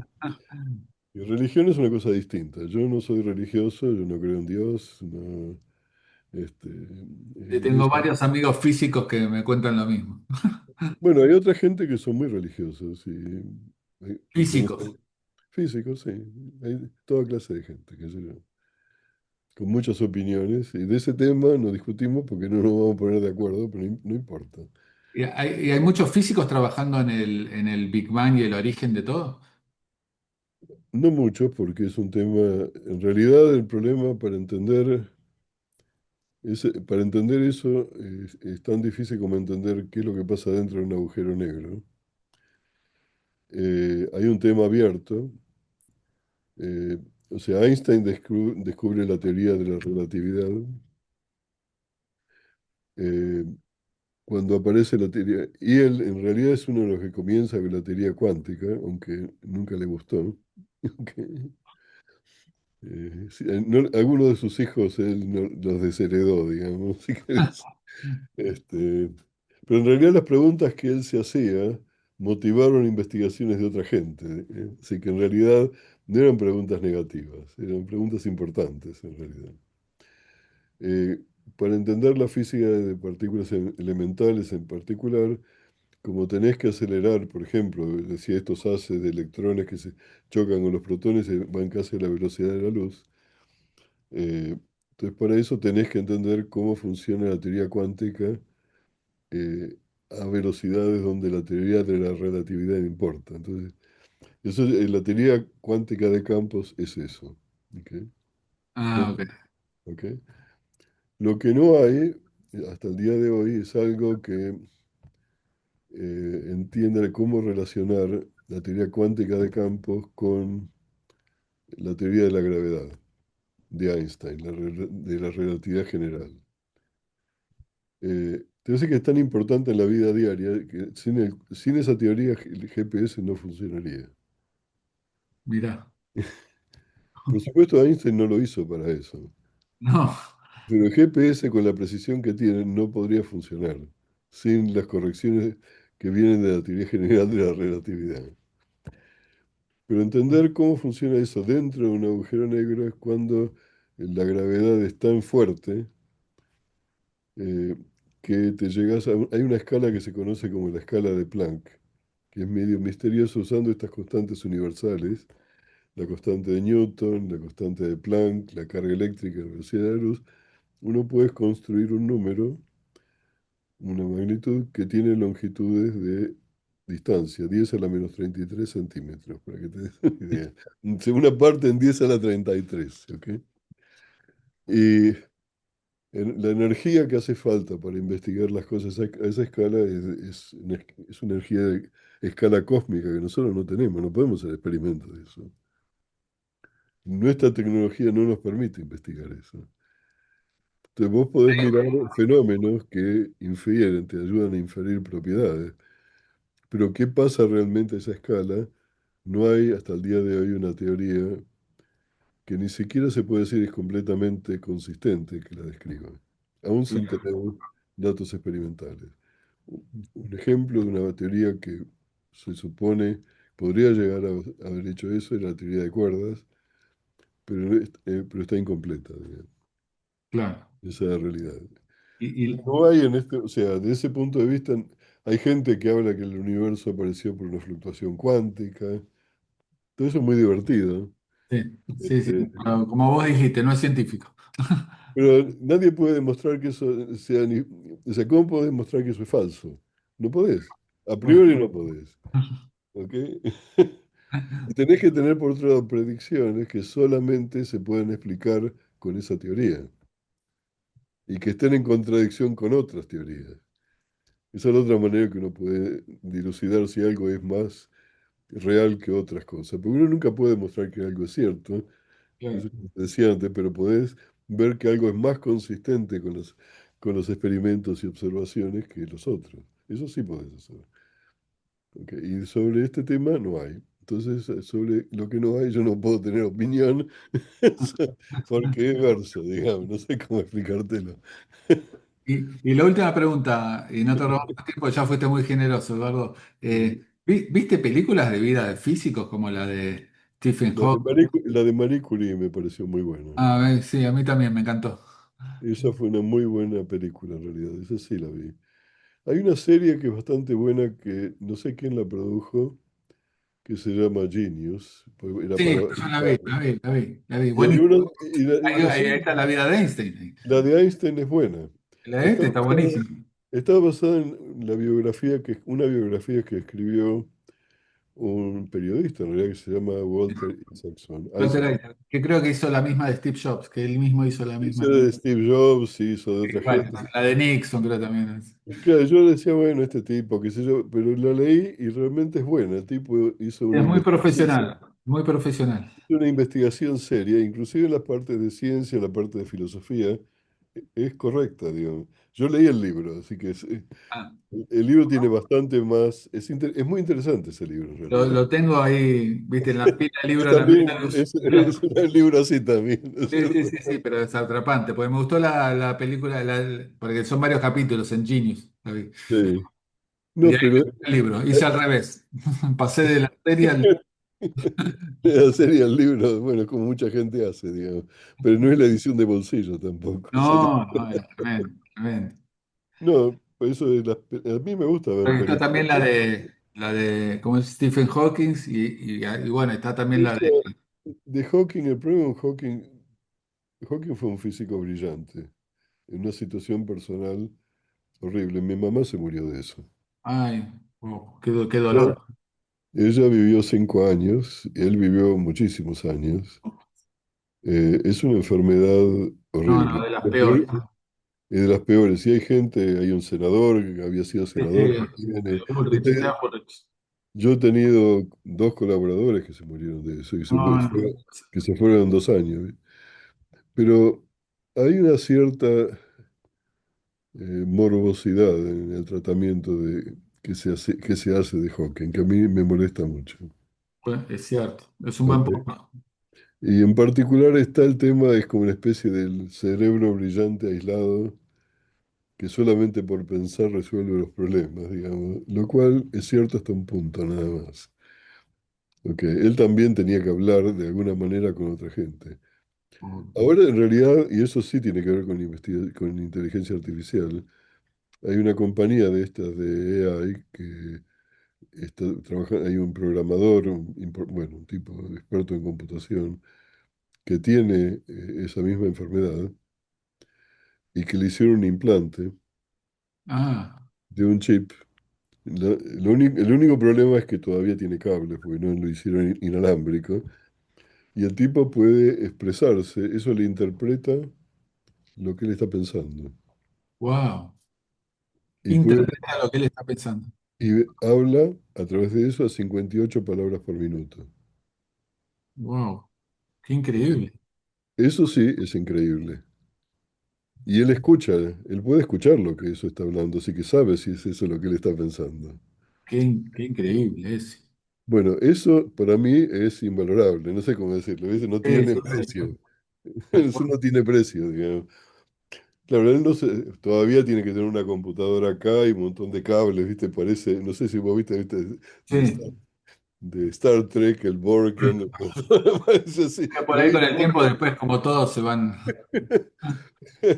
Dice, no, ahora quieren ver una cosa que sea más Y atractiva. Oppenheimer no viste? ¿Oppenheimer no viste? Sí, la vi, pero era más que nada sobre la vida personal de él y sobre sus conflictos personales. El conflicto político de él es importante.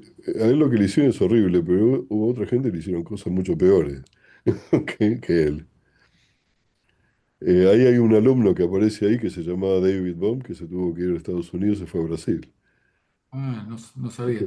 Que aparece al final, digamos, de la película, uno de los que habla con él, que siempre le interesó las interpretaciones de la mecánica cuántica, qué sé yo. Oppenheimer en realidad cuando era joven hizo contribuciones a la física muy importantes, pero después fue más que nada un manager científico en realidad. Sí, Y era una especie de líder el tipo, que sabía mucha ciencia, por supuesto, sabía mucho de lo que estaba dirigiendo. No así el general que estaba al lado, digamos, pero bueno. Este, pero y por eso el general tenía que recurrir a él, porque él podía manejar eso y él no, ¿viste? No, la sí, sí. película esa es buena, digamos, pero es más como una película sobre un conflicto personal, porque inclusive las contribuciones científicas de él, en particular, él hizo una de las primeras teorías sobre agujeros negros, la hizo él. Y ahí Ah, aparece medio tangencial, eso, digamos. sí, Claro, sí. comparado con el proyecto Manhattan no es nada eso, ¿viste? Sí, sí. Vende más el proyecto Manhattan. Bueno, está bien, eso es lo que él es conocido, pero él, en esa época en Estados Unidos había muy poca física de avanzada. Eso era casi toda en Alemania y Francia y Inglaterra. Bueno, por eso Es la Einstein. guerra la que hace, y el nazismo la que hace que Estados Unidos en realidad aparezca como una nación de punta, digamos. Bueno, hay una escena muy buena en Genius de la vida de Einstein cuando le están por dar el permiso para ir a Estados Unidos. Y no se lo quieren dar. No se lo querían No dar. se lo quieren dar, No se lo no, no querían dar. se lo quieren dar, sí, no sé. Y en realidad, si vos seguís hasta el final, vos ves que, ¿cómo se llama? Hoover, que era el director del FBI. Hoover había empezado como un empleado de la biblioteca del Congreso acá en Estados Unidos. Sí. Y había ideado un método de tarjetas para organizar los libros.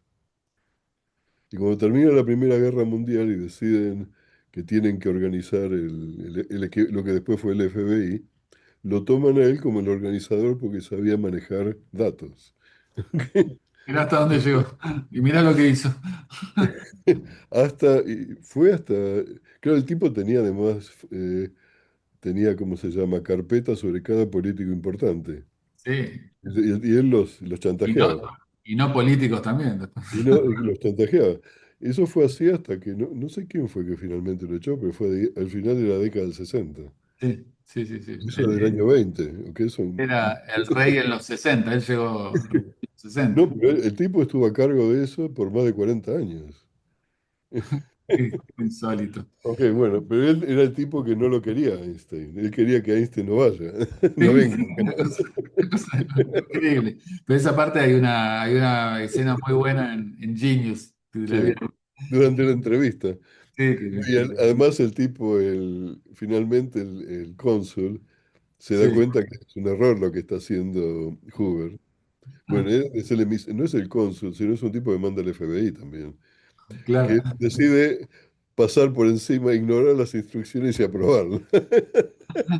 Y dice, no le va a pasar nada a usted, y dice, y no sé, me va a pasar lo que me va a pasar, dice.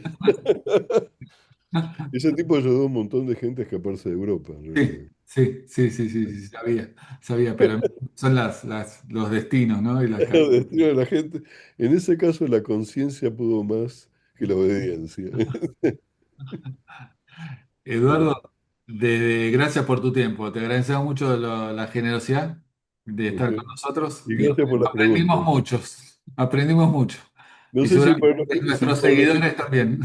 no sé si para la audiencia de ustedes, que muchos son de economía, por lo que me imagino, no sé cuán interesante será lo que yo dije. Siempre la historia de carreras de gente, sobre todo tu caso, Sí. que empieza de un lado y llega a otro lado, siempre interesa.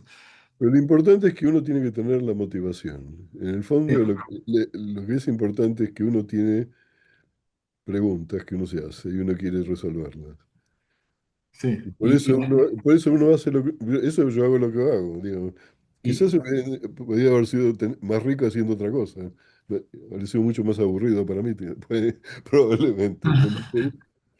Hoy si yo me decido jubilarme, tengo más plata de bolsillo, porque si bien me dan el 80% del sueldo, no me sacan plata para los impuestos. claro, Yo es termino verdad, ganando más. O sea, es usted como me un dice, Eduardo, argumento. vos estás trabajando gratis, me dice. Sí, pero me pagan por hacer lo que yo quiera.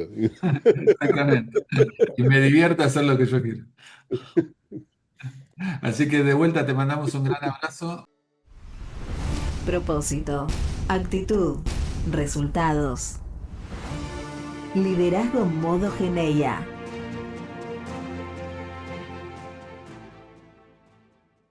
Hasta aquí la entrevista con Eduardo Fratkin. Nos reencontramos en una semana en otro capítulo de Shot Financiero. Chau.